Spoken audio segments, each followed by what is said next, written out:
Okay, good afternoon. I'm Paul Gregg. I'm the interim chair of the Department of Finance. I'd like to introduce Tom Piniella, who is from Bloomberg and will be demonstrating the Bloomberg terminals for us today. So just a quick introduction. Even before that, just thanks for coming out because I know you're all taking time out of your day to come here. I just want to introduce myself a little bit. I've been at Bloomberg for about 3 years now, and I've covered the southeast of the United States for 2 years, and I cover all of northern Florida. So I can tell you firsthand, we have about 1,000 terminals in northern Florida, maybe a little more if you include like the Tampa area. That's probably up closer to about 1,800. And so there's a lot of people that are hiring into the finance community that are going to expect you to have a background in Bloomberg. So we'll just go over, today we're going to go over some of the basic functions to use, so that way when you see it on the terminal, when you guys are using it, it's going to be a little bit more familiar to you. And I'll just use some examples as we go along. You guys have the agenda. I'll just kind of go through these and make sure we have enough time. I think we'll try and get through as much of this as possible in an hour. By the way, I just thought of this the other day. Is anyone going to Ireland for the UCF game? Is anyone actually going to go out to that? I don't know why. Why are they going to Ireland for the? No idea. I saw that, and the only problem, and then I thought there's a little bit of conflict here because I went to Penn State, and everyone I know is going to Ireland. They're hardcore fans, so I don't want to. I was just kidding. I didn't want to make fun of UCF, but I couldn't help but throw a dig since you guys are opening up against Penn State. I was thinking about even having this up on the screen when you guys walked in. Let's see if it pulls up. And having the Penn State section blown up, and I was going to actually go in and hack into our bio screen and throw a bunch of things about Penn State football, but I figured it wouldn't be a good idea. So when you guys log in, you guys it'll open up a screen like this, and there's actually multiple windows that'll come up in Bloomberg. So I know a lot of you have never seen Bloomberg before. Just on the basic concept, Bloomberg has 4 windows when you log in. They're all independent of each other, so you can do a little bit about IBM and research it in one window, do a little bit about Google in another window, and they all work independently of each other.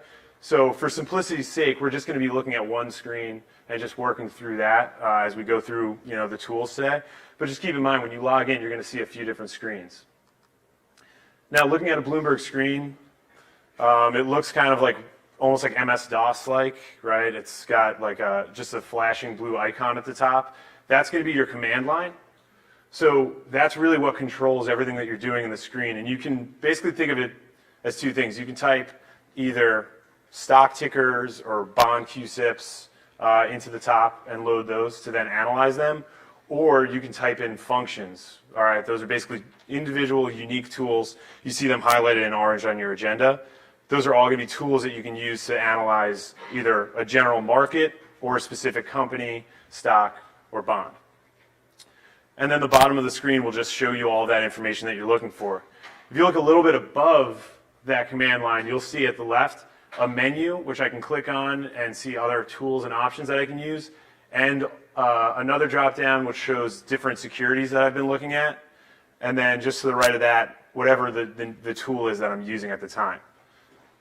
You also see at the right, I can make favorites. So if I'm looking at specific tools, I can add to favorites and create kind of like a dashboard of things that I like to look at. And I'll get into that. I'll show you a little bit of how to use that.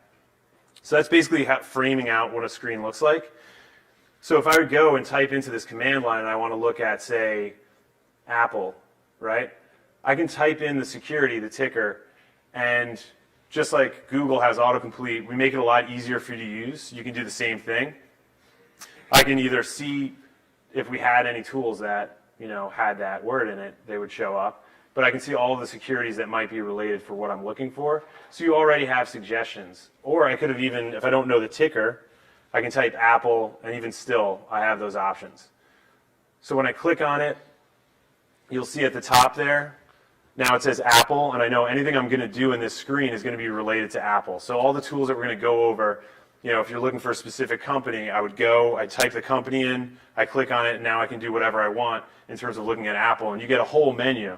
I mean, in terms of any difficulty of use, it's pretty quick. I can go and click onto any of these things, any of these tools, and then start to understand the minor details about this stock.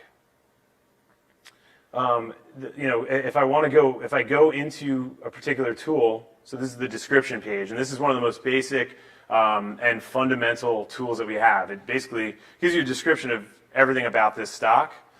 If I want to go back, and this is just more about navigation, I can go up here to this menu and come back to, if I want to go to a different tool. So using the autocomplete is going to make things a lot better. So say I wanted to do, I wanted to look at earnings for Apple. I have a bunch of functions now. Instead of the securities in the dropdown that I care about, now I want to look at different tools I can use. So I can go and I can click on earnings trends. And now that'll take me to another screen that'll show me different things about how the earnings have trended for Apple.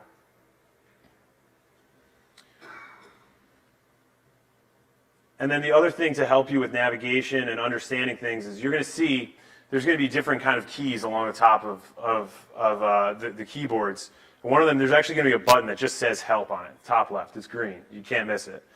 If I hit that button, I can also learn a little bit about the screen that I'm looking at. So I can pull up a whole help page, and it'll tell me, all right, what is this? What am I looking at?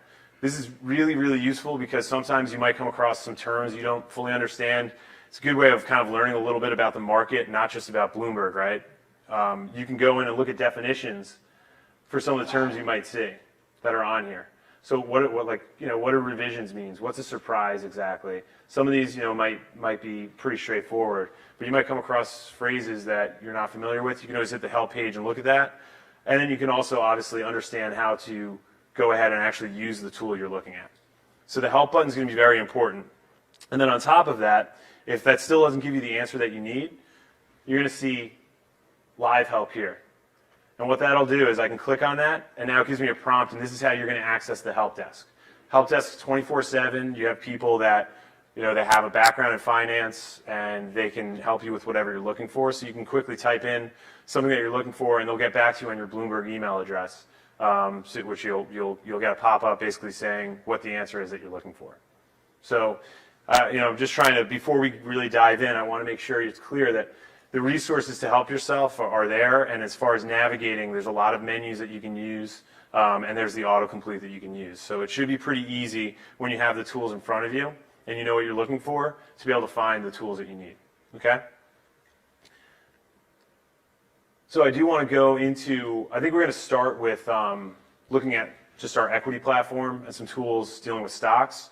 Then we'll go into a little bit of fixed income, and then from there, just briefly touch on the portfolio tools that we have, building a portfolio, and then I think there's some people were asking about looking at funds, like ETFs and mutual funds, so we'll do that as well. So we'll just kind of go through this agenda and just go through it. So pulling up a stock, like you can see, pretty easy. If I want to look at IBM, I can just simply type in IBM, click on it, select it, and now it's going to prompt me to say, all right, what about IBM? What do you want to do with it? So I want to definitely go over the description page. So one of the most important things, you guys get familiar with this page because it is basically going to show you everything you need to know about a stock. The page will have links to other tools within it. It also has different tabs along the top. Gives you a brief description of what it is, and then it'll do pricing information. It'll link you through to earnings and estimates, the dividends, and then obviously some management information you can see on the right. But all of these things are clickable, so I can click into a price chart and easily just go and look at what the price of IBM has been, right? Now, important part of navigation, there's going to be a key called the menu key. I'll also say back on it. Click on that, and that'll take you back, just like a back key on a browser would. So now if I want to go in and I want to look at earnings, I can click on that, and then just hop right back. So the description page is great because the first thing I want to do when I load up a stock is probably come right here, because this might have some things on it that the fundamental stuff that I want to look at. We can go through and look at, some other things through this tab. I'll spare you with all of the other information that you can glean from here. But just if you guys are getting on the terminal, getting used to it, this is probably the first tool that you would want to look at. Another thing that people might want to look at, and especially get into Excel, is historical pricing. Right. So rather than I can type that short code and just go right to HP, you see at the top left the code for this tool. It's even better just to use the autocomplete. Right. You know what you're looking for. I'm looking for a historical price, and it'll be the first option there. This is if you want to see, an actual table of that pricing information. So where is the stock traded? If you're going to use this within a report or something like that, then I can just quickly go here. I can adjust my time frame. Anything you see in amber, anywhere on Bloomberg, is always something you can edit. So I can change these drop downs. I can adjust, the date range. And if I want this in Excel, I can just click Export to Excel, and I'll be able to get this within a worksheet. Just going to have this pull up real quick.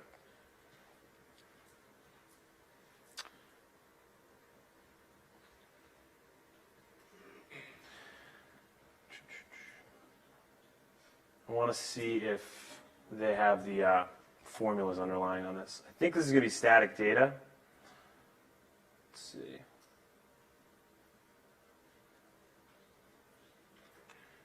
Taking a little bit of time here. Come back to it. But I want to definitely, with the tools I'm going over, I want to go over getting things. I'm going to make a point to show you how to get that into Excel when possible, because a lot of times you're going to be going to the terminal maybe for a certain assignment and just need to get data real quick that you're going to then include in some work that you're going to do off campus or something like that. So I'm going to try and just show you how you can get stuff off the terminal whenever possible. Let's see.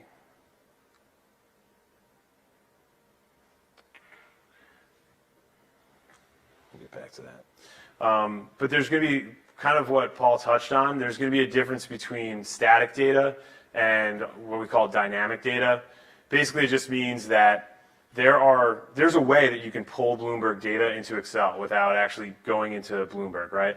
So there's going to be formulas within the cells pulling in that information from Bloomberg, which you wouldn't even notice unless you clicked in the cell and you'd see a formula. You wouldn't even notice it. Then you'd save that to your, to a thumb drive. You plug it into your computer. All that's going to come up is just formulas, right? It's a way of protecting our data, making sure it's not getting thrown around everywhere. That you can't just rip it out.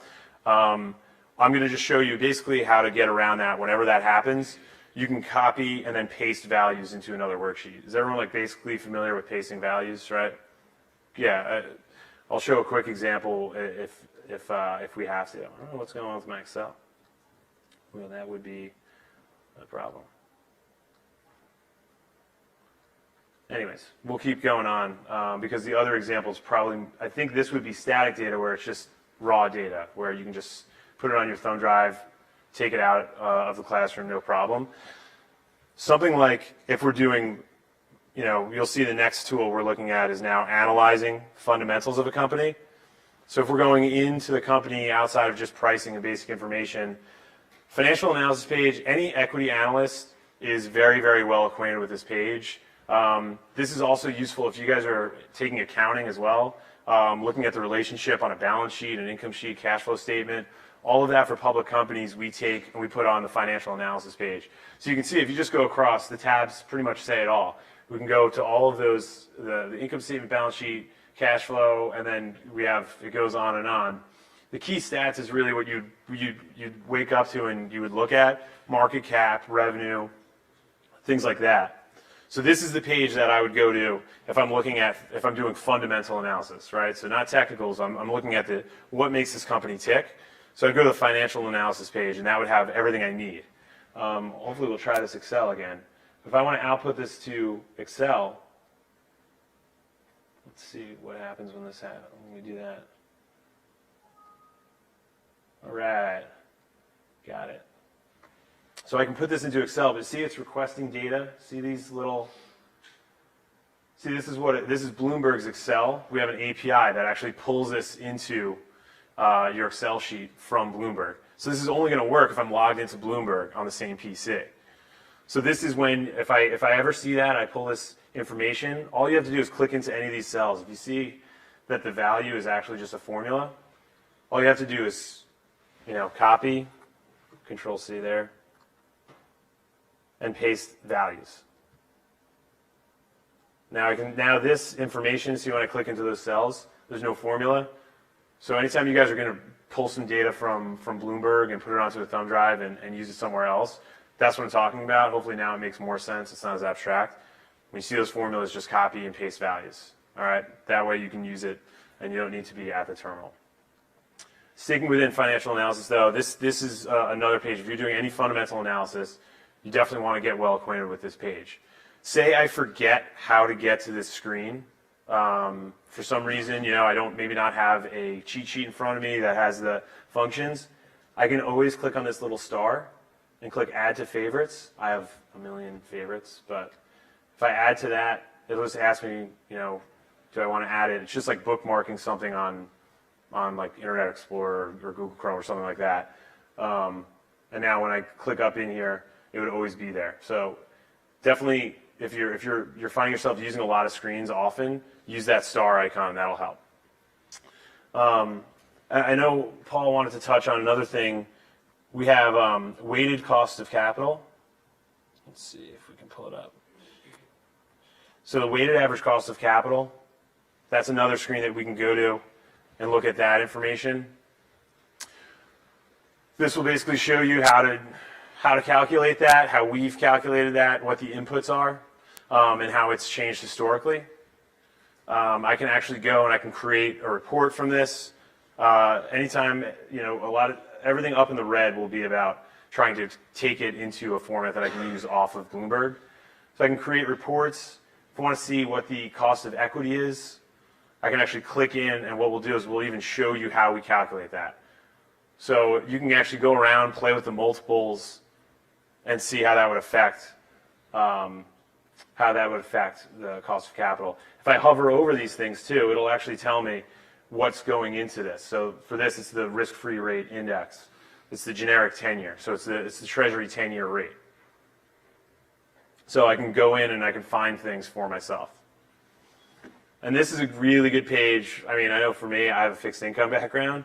So for this one, if I wanted to learn more about it, I would hit the help page, and now it can go in and tell me everything I need to know about this type of information. So I think you guys might end up with an assignment that might deal with this. This is where you go to find that, and then the definitions would be in there. It'll have information on the calculations and all that. So this is a good way to get really into the reads with this type of calculation. And now I'm just going to try and go through here a couple different tools that are on the agenda. Also keep in mind, like the alphabet soup of all of these different tools, you're going to have guides with you at all the terminals that have all of these tools listed out. So not only do you have this menu option, right, that'll give me other tools like the ones I'm looking at, but you'll have a guide that has all of that there. So now, relative valuation is a great tool. I know a lot of my buy-side clients, so a lot of analysts, and also on the sell side, a lot of salespeople, when they're looking to try and make a pitch for why a stock is great or why it's the best fit for a PM, they'll come to the RV screen. So relative valuation basically will allow you, you're looking at FA, I'm looking at a stock, I'm looking at the balance sheet of a stock, and that's great, but it doesn't operate in a vacuum, right? It has competitors and it has a whole industry that it competes in. This will now take all of that balance sheet information and put it in context with all of their peers. So if you're going to, make a pitch for a stock, right, you have to justify an investment. You can't just say, oh, it has, the earnings were great. Well, versus who? So this is where you would go to now see that relationship versus its competitors and its peers. So it's a very, very useful screen. This is I can go in here and I can look at different tabs that have different information on it. So an overview of just the basics, comp sheets, that'll go in and to do different type of multiples and things like that. Very, very powerful and easy screen to use. And the best part is that all of this you can output to Excel. This screen is I mean, I know when I was in like the Nittany Lion Fund, and we had to always come up with like a pitch for why a certain stock was great. And this is the one thing I used Bloomberg a little bit, but I didn't know about stuff like this, and this was super helpful because then I could just bang out my papers really easily because I had all that data right at my fingertips. And then also identifying, not just understanding, the competitive landscape, but relationships within the overall equity market. You're always going to be tasked with something like looking at beta, right? How does this correlate with the equity market? This is probably going to load with the S&P index. Yeah, there you go. So at the top, we can see what are we comparing it to, and it's got a little bit of a time range here, and then it's going to pull in all the observations and see how closely correlated it was to the S&P. Now this screen looks really, really intimidating and really hard to understand, but basically you would just want to look at this right area over here. And I would just want to look at what my adjusted beta is. 0.91, if you've been paying attention in your finance class, 0.91 is pretty closely correlated with S&P. Not exactly, but it's very close to a 1-in-1 lockstep. Now, that's, so if I'm looking to understand a relationship with the equity markets, I can go to beta, or I can go to, I don't want to go there, peer correlation matrix. So what this will do is it'll basically run that screen for a bunch of securities and create a matrix. So now we're looking at how IBM compares to the S&P and all of its peers do. So I can sort this and do more information on that. Pretty straightforward as far as that's concerned. I'm just going to hop into earnings. This page, the earnings and estimates.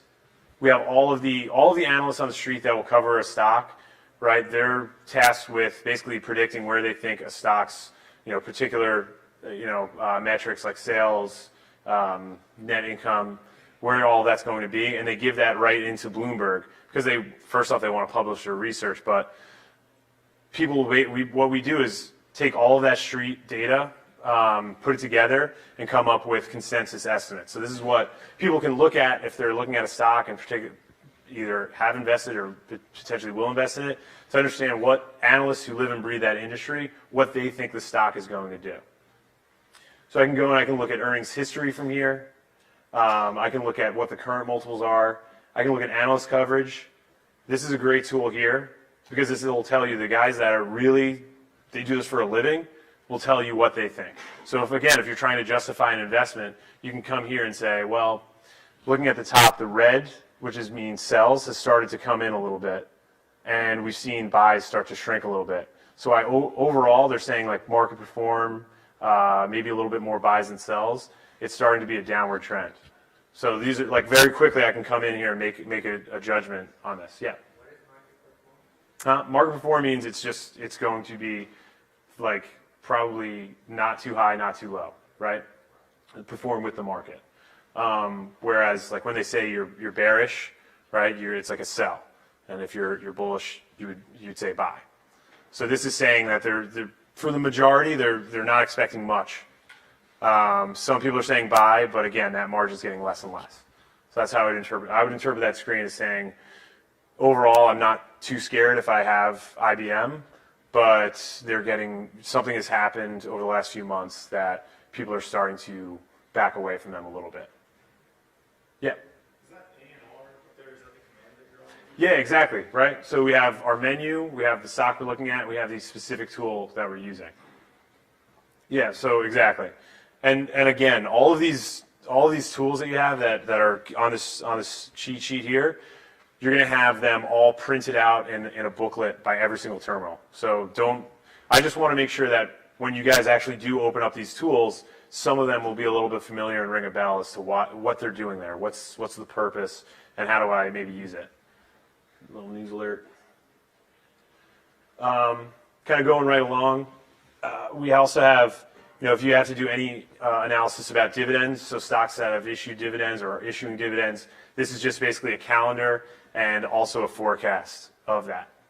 And I'm not going to spend too much time on that. It's pretty straightforward, but it is an important part of looking at stocks because you have to understand if they've cut dividends, something's up usually. And And then looking at total return, kind of just going through this here, but I can go in here and I can look at total return metrics for a given stock, so a given investment. So what you can do is enter in a custom time frame and just look at basic total return. And there's another tool on there that I included for comparative return. So if I want to look at an investment versus an index, I can do that, or versus another stock, and compare the two over time. So if you're doing any type of competitive analysis of, Samsung versus Apple, I can go here, plug them in, and just see how their stocks performed from a total return standpoint. I definitely want to touch on graphing. Typing in graph, I have a ton of options here. The basic one is our line chart. It's just very straightforward. I come in here and it just shows me the basic stock price and how it's performed over time. Now with that, I can do a lot of things just from this. It's almost like a blank canvas. So when you open this up, if you guys like to do anything with charting, at the top on the right here, if I click into security or study, I can go and I can add securities and overlay them. So I can go in and I can add something like Google and see, just kind of start layering stocks on. This would work. Fixed income works the same exact way. So just using our graph tools, you can go in and kind of layer things on and add to a presentation, right? I can save this screen and copy the image. So I can copy image to clipboard, and I can have that and include that in a presentation if I want. Put it on PowerPoint, put it in a Word doc. So that, definitely, obviously charting is going to probably play a role in your reports. It's definitely just going to add a lot of legitimacy if you can do a visual of what you've been looking at. So this is a quick function I can go to and just create a couple quick charts that'll prove my point. Also want to touch just on the news. We have like 30,000 news sources on Bloomberg. It's kind of like our thing. If I want to look at news on a company, I can type in company news. I just really quick through in CN. This will allow me to see all the news that people are reading about a given company I'm looking at. If I want to look at just general news, if I type in news, you can see news on Bloomberg. It's almost like the front. It's almost like looking at the Wall Street Journal's front page. So if you want to just be up on the markets, not a bad idea every day to just run the news function and just come here and see what's going on. What's also cool is at the top right, I can do this by hits to news stories and see. Keep in mind, these are people that are traders, that are in sales, that what they're looking at every day. So what's the most important? I mean, one of the best ways to learn finance is to just read news. I mean, if I could give any advice, I'm really not going to try to do that. But reading the news is the best way to go, because then you start to pick up on the lingo. So that's the best place to go for news. Just looking through here, I want to make sure we're getting through enough in the given time that we have. Looking at if you guys have to look at capital structure, capital structure is becoming more and more important in finance today. The creditworthiness of a company is very important. Let's see, we're loading up our capital structure. Capital structure is essentially just looking at what their debt profile is. So who do they owe money to and in what importance? So if you have, you can see at the top is the people who would be paid right away if IBM suddenly was like, I can't pay anything, I'm bankrupt. It just goes in that order. Commercial paper, and then their loans will get paid off, and then anyone who's holding their stock has probably lost all their money.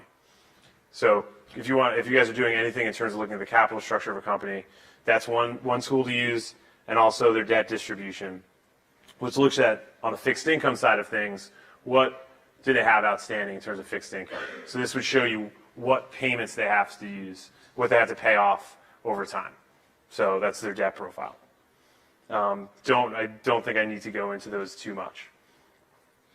Kind of going into on an industry coverage level, BI, Bloomberg Industries. This is, if you guys are if you guys end up maybe you're running your student fund or something like that, and you have sector coverage, you can come here and read what analysts are posting about their overall industry. So if I'm someone who covers consumer discretionary, I can come in here, click into consumer discretionary, and start to read what's actually moving markets on the street. And I'll also this actually is really helpful for generalists. So people that cover a multitude of sectors, they may not always know the specifics of, say, something like, home improvement stores. But what we'll do is we'll actually go in and show you all of the information that you need to know. So key indicators. So if you guys are ever having to do a report on an industry, this is a great tool to use to just go in and we basically spoon feed you what you need to know about that sector. Very important also is idea generation. So if I'm thinking of good investments, for a particular report, equity screening is one of our more popular tools. And what I can do is I can take a universe of securities of stocks and whittle them down by specific criteria. So this is what PMs will do all day. They basically will try and think of what's the best strategy, what should I be investing in, and actually go in and build that out.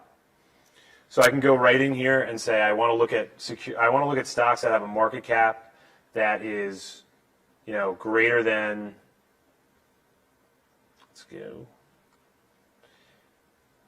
greater than 3 billion. And they can go in and start to whittle their matches down on the right-hand side. You'll just see it start to get smaller and smaller. So I don't want to, looks like this connection's a little slow, so I don't want to keep going through it. But you can just layer these on. So you can do this on things like, obviously, country of domicile, sector, but I can also do something specific about the nature of the company. So what's the PE ratio greater than 15 and things like that, and just layer those on until I get a handful of securities, maybe 10 securities. And now I take those securities and now I go through and run analyst recommendations, and I go and see how do those, what does the street say about this security? And that's how you can take a massive amount of securities and whittle it down into one manageable amount. Then for looking at the markets, we have a bunch of different market monitors in the equity market. And then our world equity indices page, if you want to see what's going on for the day, I can come in here and quickly see what the equity markets are doing, broken out by the different, the 3 trading regions. And I can see that. So that's something useful to use. And I can also then click on any one of these. So if I want to look at the S&P in more detail, I can click on that and see what sectors and get some more granularity. So if you guys are actually going to be on, if any of you are constantly looking at the market and seeing what's going on, this is a great dashboard just to kind of go and get a feel for what's going on in the markets. I think as far as on the equity side of things, that is, those are the key tools that you guys are going to be using. So as you guys go through, you'll see these, some of these will start to ring a bell when you see them on the sheet that you guys are going to have. So hopefully now you guys, when they come up, you kind of have a feel for, what they are and what they do. But I definitely want to go into the fixed income market a little bit and show you what we have on that. Any questions about some of the things that we've gone over on the equity side of things? Anything you didn't see that you want to see? I think maybe the analyst recommendations wasn't, but for the most part, it's all there. Should be. Maybe like a couple one-offs. Certainly on the user guide that you guys are going to have, that's way more comprehensive than just this outline. Are you going to cover the building portfolio? Yep. Yeah, we're going to go over that. I just want to touch a little bit on the fixed income real quick, and then we'll show how to just quickly build a portfolio. Yeah. What about equity derivatives like options? Yeah, sure. So if I'm looking at IBM, right, and I want to see options on IBM, I can actually there's an option monitor. So if I type in option, it's OMON right here. I can look at all of the, they go by open interest, right? So options, the most heavily traded options, and usually the ones that are closest to where the stock's currently trading at, depending on where the strike is. And so I can go and I can see all of the options that are most heavily traded in Bloomberg. I can click on any of these to load them. And now from here, it's basically like, kind of the same idea, right? When I go to the description page, I can go and I can see everything I need to know about this option. And we can even go in and do valuations on it. You look at historical volatility. Yeah, so there we go. So I can pull up vol. So this is on a 3-day basis, but you can look up historical vol and all of that. And we also like the VIX. So if you guys are going to hear stories about the VIX being volatility in the market, you can look at the VIX kind of the same way, and VIX options. So you can do all that. But I don't want to get too far into that. Looking at bonds, okay, I'm just going to go into that now unless any other equity questions. All right. I'm going to just stick with IBM. I can load in a bond kind of the same way that I would look at a stock. And now what we'll see is there's a lot of different. The tools now are different because the fixed income market is viewed in a different way. I don't want to spend a ton of time on the fixed income market as far as relative to the equity market. I think you guys are going to be using this more for stocks. But the description page, again, is still the most important tool to use when you're looking at any security. This is going to pull in the coupon. This is going to pull in the frequency of payments. It'll pull in the maturity, the ratings, and then on the left-hand side, it's like a table of contents. I can go down and look at all of the things that are relevant for this bond. There's also some quick links here. If I click on this, we can actually see, keep in mind now, the fixed income market it's opaque, right? So we don't necessarily know where things are trading at all the time. So what we can do is we can see actually where these brokers are pricing bonds at. So these are actually live prices of where brokers are basically bidding and offering.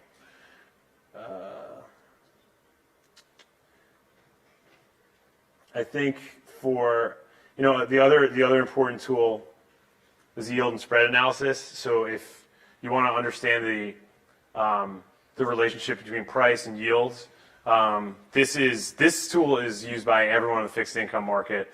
I see it all the time on every desktop because what they do is they're going to be quoted something at 112 and they plug it in and they want to see what the yield is going to be. So you can mess around with this a little bit and look at accrued interest also on the bottom right side of that. If you guys are doing any exercises in looking at accrued interest, you can put bonds in here and get calculations on accrued. So that's an important screen in that sense. And then looking at comparable bonds, the same way that we would do something for a stock and look at its competitors, we could do the same thing for competitors' bonds. So this would be the page you would go to look at how bonds are trading compared to a competitor's. Kind of just to explain this screen, what you're looking at are spreads to treasuries. So we're looking at basically how risky are these compared on a credit basis, more or less. Don't want to get too far into that though. And then there's also the CDS market. So if you guys do anything with CDS, I don't know if that's too far into things for CDS, no? So credit default swaps, basically it's like insurance on something you don't even own. A CDS is basically, you're basically paying for protection, you're paying insurance, and if a company goes bankrupt, then your counterparty that you're paying that insurance to has to, pay back your investment. It's a great way to hedge against credit risk. So people will basically buy an IBM bond, and now they're exposed to IBM, right? And so what they'll want to do is go back and buy a similar amount of protection. They'll buy that CDS on IBM. So they're basically paying as a bet that they think IBM will go default. So that way, if IBM defaults, they get money from the CDS. If they lose out on their bond, Or if IBM doesn't default, that was just insurance money, and then they get the returns from IBM. So that's what's, it's called hedging. You're trying to get rid of your risk by offsetting it with another investment. CDS is used often for that way. Let me try and clean this up. But basically what you're looking at is you're looking at what the cost of, let's see if we can clean this up a little bit. You're looking at what the cost of protection would be for these firms. So we're looking at this green line. Let's see, no, it's not IBM. IBM's here. So IBM is pretty much middle of the pack in terms of they're considered about roughly the same credit as their competitors, but Alcoa right here is way up. So their CDS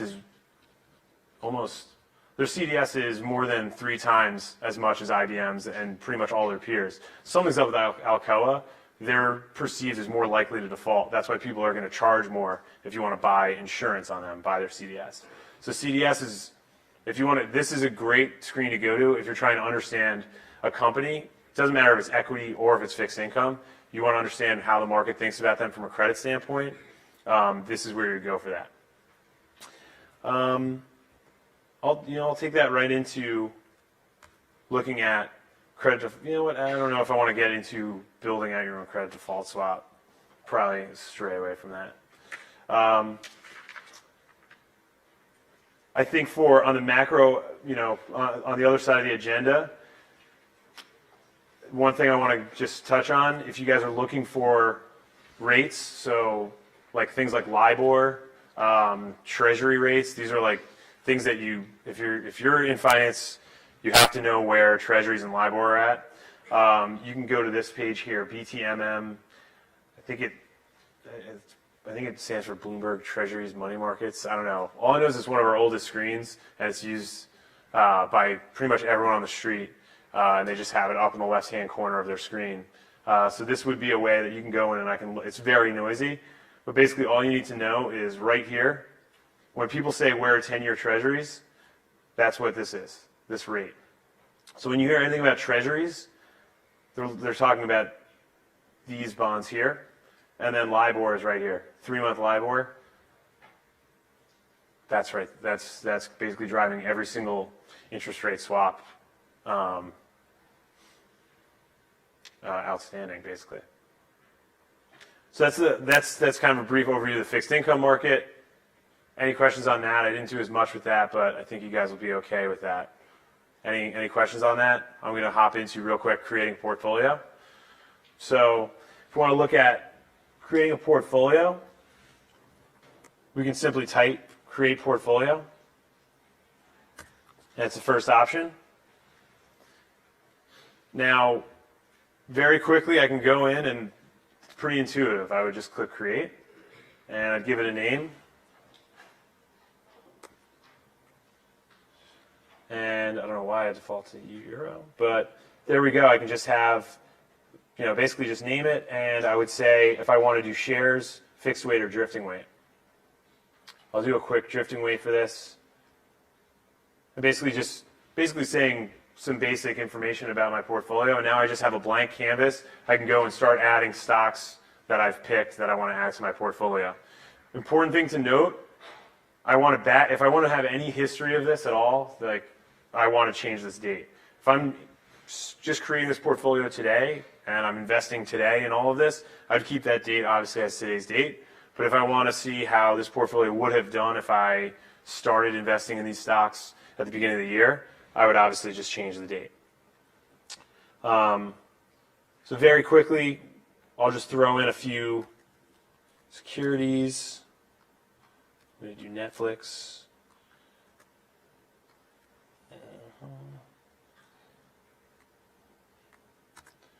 And you basically just can throw in any ticker you want. These obviously could be bonds, they could be mutual funds, they could be anything like that. And you just put them in. You can put in your weights.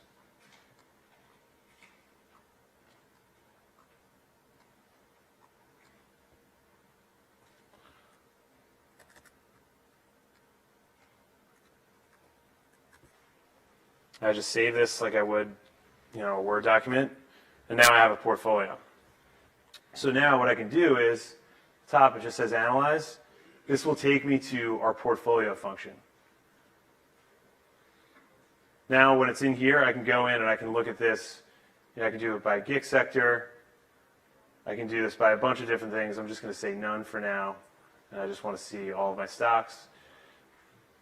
But this is where I can go and just analyze this basket of securities and understand what my returns are and why.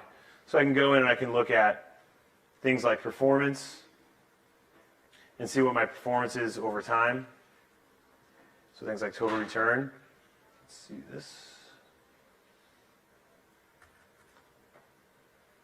So I can go, if you guys are going to create a portfolio, maybe that might be an assignment where you have to come up with a good idea for, 10 securities and then track it over time. This is where I can go and see that information. So it took all of 2 minutes to go in and create a portfolio and analyze it. It's not that hard. I can just go in, you put in your securities and your weights, and now you can start to look at it every day and pull it up. So our portfolio function, just so you know, I can pick my portfolio here in this drop-down. I have quite a few. And then from here, I can do a benchmark. So maybe you have to compare it to something like the S&P 500. I can pick all of that from here. So all of those drop-downs will then drive, what I'm going to see down here. And now I just have everything tabbed out for me in terms of, what I'm looking for. Performance is one tab. Characteristics is another one. So characteristics, I might want to see what my dividend yield is on an aggregate for this portfolio. So I can see the stocks that have pretty high dividends, but Netflix doesn't pay a dividend, so it brings my overall down. A lot of these tabs also, I can go to Actions, Generate Report, and put that tab into Excel. So right from the Actions. So all this stuff, I can just go real quick and just rip it into Excel and have all of that analysis on my portfolio. What's up? Is there a way to take a picture of your portfolio versus the index fund portfolio? Versus whose portfolio? Versus the index fund? Yeah, exactly. So just like I said, this drop down, it's versus a benchmark, right? But that benchmark could be, people always say bench to the S&P or something like that. Could be anything. Could be another portfolio you've created. How would you take a picture of it? To take a picture, Is that possible? well, what you would do is you would go from the Actions, you generate a report, right? So I'd either put that into Excel or a PDF. And if it's the chart and you do the PDF, it'll just pull it in, obviously, just that chart. But that's a good point. I mean, if you want to compare your portfolio to another, fund or something like that, you can plug that in as your benchmark. It'll be the same thing. Any questions so far on that? Do you want to go, is there anything else specifically about the portfolio tool you want to go into? The efficient frontier. So the efficient frontier, we don't have a graphical efficient frontier to do, but we have on our performance, you'd be able to do your statistical summary and see things like beta, your Sharpe ratio, and the efficient frontier metrics, but not a graphical like where is it along the risk return profile. So yeah, one thing you want to look at now, if we had a benchmark loaded, let's see if I can. I'll throw one in here.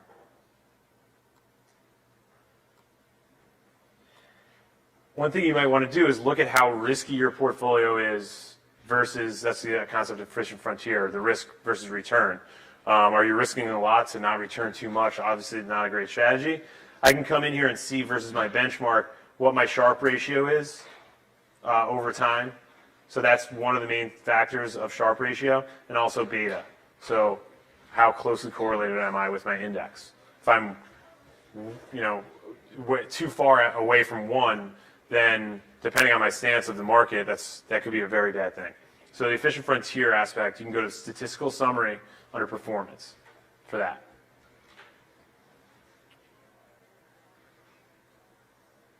I think there was a question about just looking at.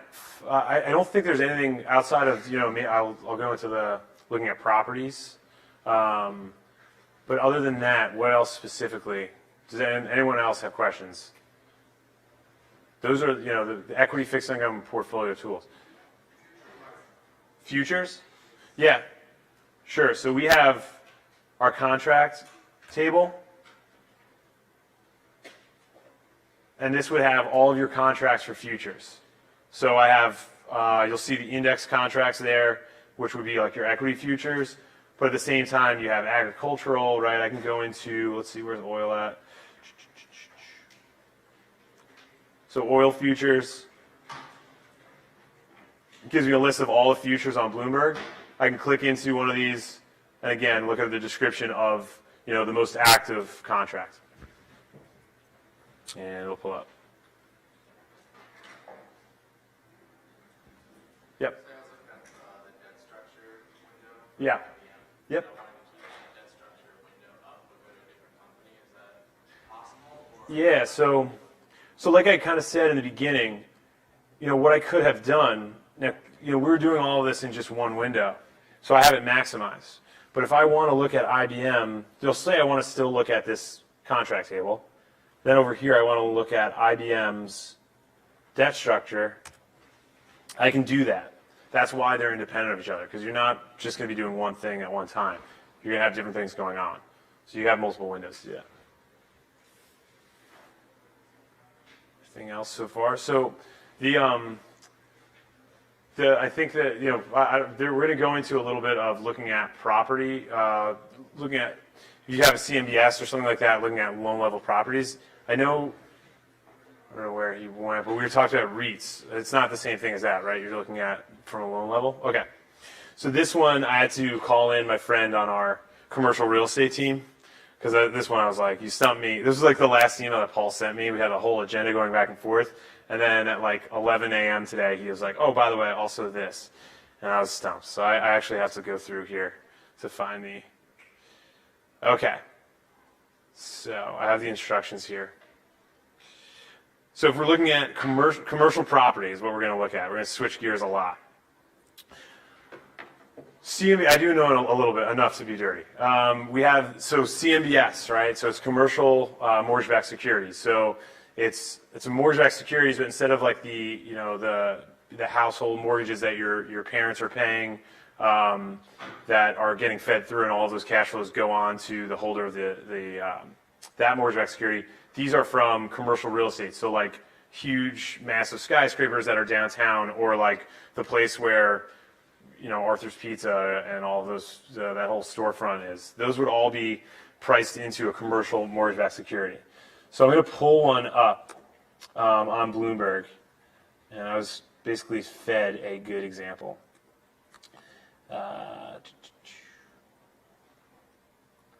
So we can look at this. So it's basically pooled together of properties, and we can actually go. Let's see here to the collateral detail from here. So this is a description page. It looks a little bit older. Some of them are newer, but it's got all the information that you would need, and we can go into loan description for collateral detail. So this would show you all of the loans. We get information from the servicers, and all of those underlying loans that are basically pooled together, and they're getting those payments from those loans. We get all that information. We actually get pretty granular with it. So I can actually go into this screen, and this allows me to kind of look at what are those loans like. Is there anything about this particular security based on the underlying loans that I should be worried about? Let's see. I think if we go into, I can go into like fixed rate or something like this, and I can actually look at the loans. So like I said, we can see what these are for, and these are all the fixed rate loans. I can click into this State Street Financial Center, and now I can look at information on the actual property.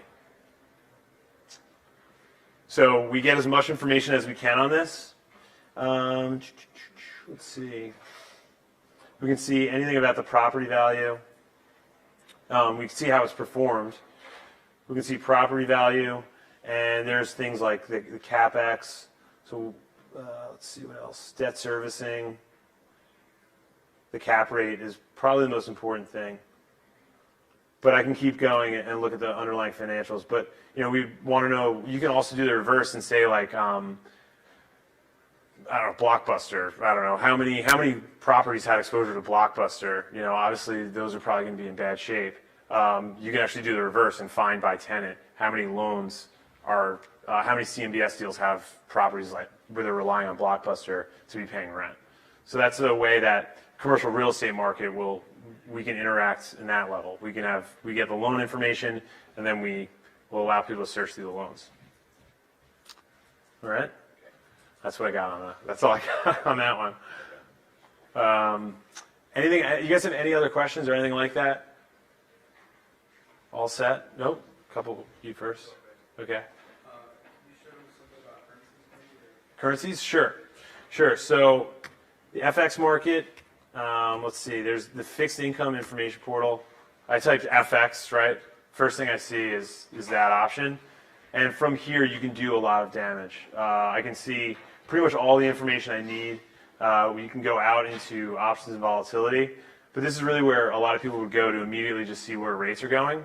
And then what I can do as well is, see this, remember, don't forget about these menus at the top. I can come in here and see all of the other fixed foreign exchange tools that we have. So, we're definitely a major player in the foreign exchange space. It wasn't something I touched on at all, but, we have, a large presence in the FX market. So if you're interested in foreign exchange, I can come in here and, I can also type like USD, JPY, I can load that up. And now analyze, instead of a stock, I can analyze a currency pair. So we can see 103, right, the price at the top, that's where it's essentially the exchange rate. And I can go through that as well. I can chart, just like I would anything else, a stock. I can get news on this, same thing. FX, if you just type FX, that first option right here, that's a great way to just start, because then I can click into different exchange rates. And then also we have forecasts, so I can see where people are projecting exchange rates to go for different currency pairs. And we actually source that. There's forecasts that are sourced from the street, so analysts actually supplying that, and then forwards, which are based on the forwards market. So where people are, forecasts are where people are just saying it's going to be. The forward market is where people are actually trading and making bets.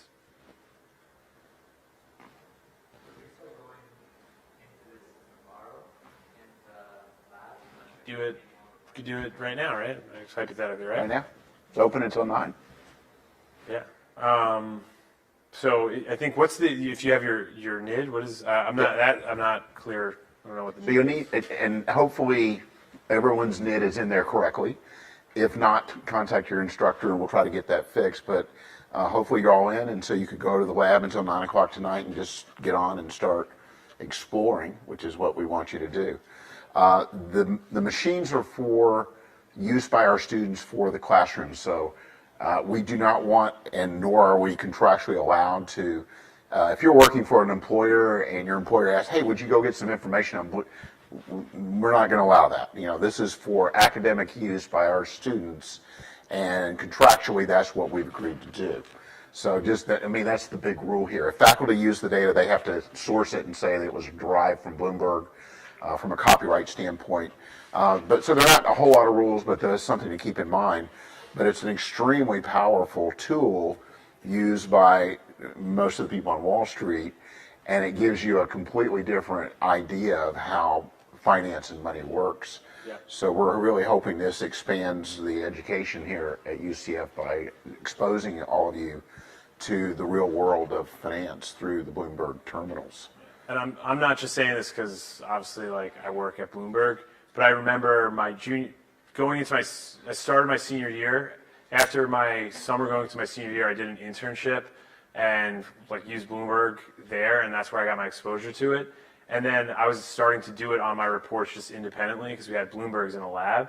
It really honestly made it easier to do my reports because the data is right there. It's almost like you feel like you're almost cheating because it tells you everything you need to know.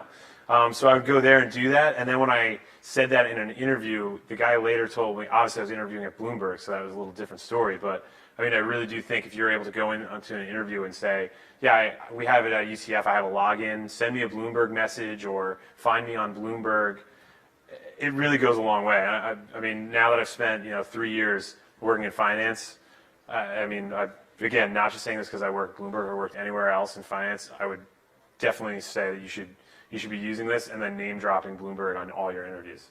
I really would. That's another reason our alums contributed so much for the project. I mean, they understand this is what we should be using. Unfortunately, we were one of 2 schools in Florida that did not have it. So the only one left now is South Florida. Does not have Bloomberg terminals, but everyone else does. Other questions on Bloomberg? We'll get our website up and running as soon as we can. Yes. Valuation, I mean, about... Yeah. So, I mean, if you go in, so I didn't want to get too far into it, but there's an option. I could have just typed the phrase option valuation. I can go in there and let's see. I might actually do a currency option since we have that loaded. Yeah, well, so I can go in and I can price options. Now, my asset is basically because I was just looking at that exchange, so it's going to be a currency option. But I can go in and that could have been, an equity option or whatever. So we have option valuations. We have, if you're looking at interest rate swaps, so like interest rate derivatives, credit derivatives, so the CDS that I went over, all of those can be structured on Bloomberg as well. We could. As far as the options for equities, can you change the model that you use to I think I think we default to Black-Scholes, right? But I think there's a couple other that are in there. Yeah, see, like here, we have Black-Scholes, there's a couple other, I think. I mean, these are going to be specific, I think, to, I don't know if those are specific to currency or not, but I know it's going to default to that model. But, and I just want to remind you guys, Bloomberg Essentials, right? If I just type Bloomberg Essentials, if I just type it out, it's the first option. This is where you guys should be going to do that training. Once you complete this, it's very straightforward. You guys can easily, I'm not going to tell you exactly how to do it. It's very straightforward. Just read through this and you can watch the videos. You can watch them on YouTube if you can't watch them actually at the terminal. And once you take the 2 little quick exams, you can then put on your resume like Bloomberg certified. So it's a very tiny commitment of time and it will make you better at using the terminal and then you can put it on your resume. Yeah, what's up? Well, you can put it on how would they know? You shouldn't be saying you're Bloomberg certified unless you pass both those exams. So that would be like lying on your resume. Can you lie on your resume? Yeah, you can. It's not a good idea. But yeah, so if you, but you really you can't say I'm Bloomberg certified and have never done that. Is it listed on your website so somebody could actually check it on there? What? Oh, no. It wouldn't be available. We don't really like to give out information about any individual user, to be honest, but that's the case. The other thing I wanted to pull up was that BAT thing. So if I'm at, if this is what the BAT thing, with our BAT screen looks like to an employer. So this is if I'm working at Morgan Stanley and I want to look at information on the BAT, so that's that Bloomberg assessment test. Has nothing to do with the tools that we went over today. Has to do with financial concepts. I've taken it. It's hard. It's really, really hard. But it's worth taking. This is what they see. They can come in here and they're just looking at, these are just results. There's no name associated with it. You'd have to sign a waiver to let that name be given to someone only after they specifically pick you. There's no name, so they can actually go in here and I can look at, if I'm, I don't know, like Raymond James or something, right? I want to look at who's taken the BAT and how have they done in Tampa.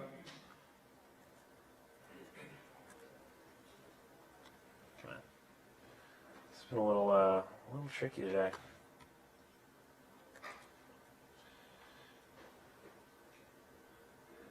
There we go. This is what they see, and there's your guy, top of the list. I don't know who that was, but he killed it. 99th percentile, repping UCF. You should be proud. But they can go right here and say who took this test near Tampa, or at least said that they lived near Tampa. And there you go. These are all the people that have been taking this and where they rank. And that's the percentiles globally. That's a global percentile. It's both. It'll test you on like it's really it's hard. But they don't expect people to do well. I think the average score is like either around or like it's around 50%. So these percentiles, it didn't mean he got 99% right. I guarantee he did not. He's in the 99th percentile. It's very difficult, but it'll talk about like vocab, financial vocab. What does this mean? What's a dividend? And then it'll also be like prove out this, get the net present value of these cash flows.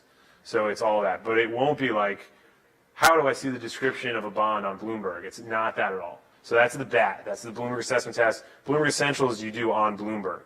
And that's about this functionality. This is the BAT. So. What would you say is a notable percentile for each common test? Notable, well, it's a percentile. So if you 75, it's all relative, right? A notable score, I don't even know. I don't know what the scores would put you at in terms of percentile. The percentiles they're there for a reason, right? We're taking a batch of values and just putting them into buckets 1 through 99 or 0 through 99. I don't even know what the score is. You get your percentile ranking with your score, so don't even worry about how you place. I think I took it, and I'm not even going to tell you what I got on it, but I think I was in like the 70, if not even. No, I think I'm being kind to myself. I think I was like in like the high 60 percentile, and that was like I was pumped. And I think I definitely got below 50%, 100%. I didn't even finish any sections. It's hard. I swear I'm smart. I swear. But you went to Penn State. We got the UCF guy right up here, right? That's right. I forgot. That was my terrible joke at the beginning. I was like, why am I sitting here making fun of it? They don't even know me. I'm making fun of the football team. Yep. Just for everyone that hasn't taken the Bloomberg test, I think it was a fluke and it might mix up my score, but it's actually me, and I didn't study at all. No. This is you right here? You got it, yeah, that was me. So I got lucky. I think it might have mixed up my score with somebody else. What? Let's look at how you did. Wow. I mean, I've got like 25 resume requests since. There you go. Better lucky than bad, There right? you go. Yeah. Talk about lying on your resume. You walk in there, it's like, all right, can you, you're going to be modeling out these interest rate swaps. You're like, what's a swap?